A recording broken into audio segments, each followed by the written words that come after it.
কারা যেন বলেছিল ভারতীয় দল ওয়েস্ট ইন্ডিজের এগেন্স্টে পাত্তাই পাবে না, গোল হারবে, লজ্জাজনক ভাবে হারবে, সেমিফাইনাল পর্যন্ত পৌঁছাতে যেতে পারবে না ভারতীয় দল, কোনোভাবেই নয়।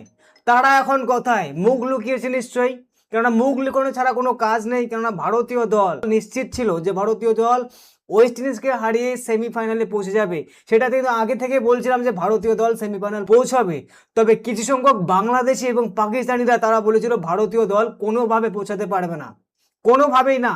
মানে ওয়েস্ট ইন্ডিজকে আবার বাপ বানিয়ে ফেলেছে এবং ভারতীয় দলের এগেন্সে দাঁড়িয়েছে এবং বলছে যে ওয়েস্ট ইন্ডিজ না খুব শক্তিশালী দল, এই দলটাকে হারানো অসম্ভব। যেমন 2014 সালে ভারতীয় দলকে ওয়েস্ট ইন্ডিজ হারিয়েছিল, সেরকম আবারও হারিয়ে ভারতীয় দলকে সেমিফাইনাল পর্যন্ত নিয়ে যেতে পারবে না এবং ভারতীয় দলকে টি-20 ওয়ার্ল্ড কাপ থেকে বের করে দেবে, এমন কথাবার্তা চলছিল বাংলাদেশে। তবে ভারতীয় দল ওয়েস্ট ইন্ডিজকে হারিয়ে ভারতীয় দল সেমিফাইনালে পৌঁছে যায় এবং ওয়েস্ট ইন্ডিজের বদলা নিয়ে নেয় ভারতীয় দল। এবং এই জয়টা যে পেল ভারতীয় দল, আর এই জয়টা শুধুমাত্র ভারতীয় দলের একার নয়, এই জয়টা কিন্তু ভারতবাসীদের জয়।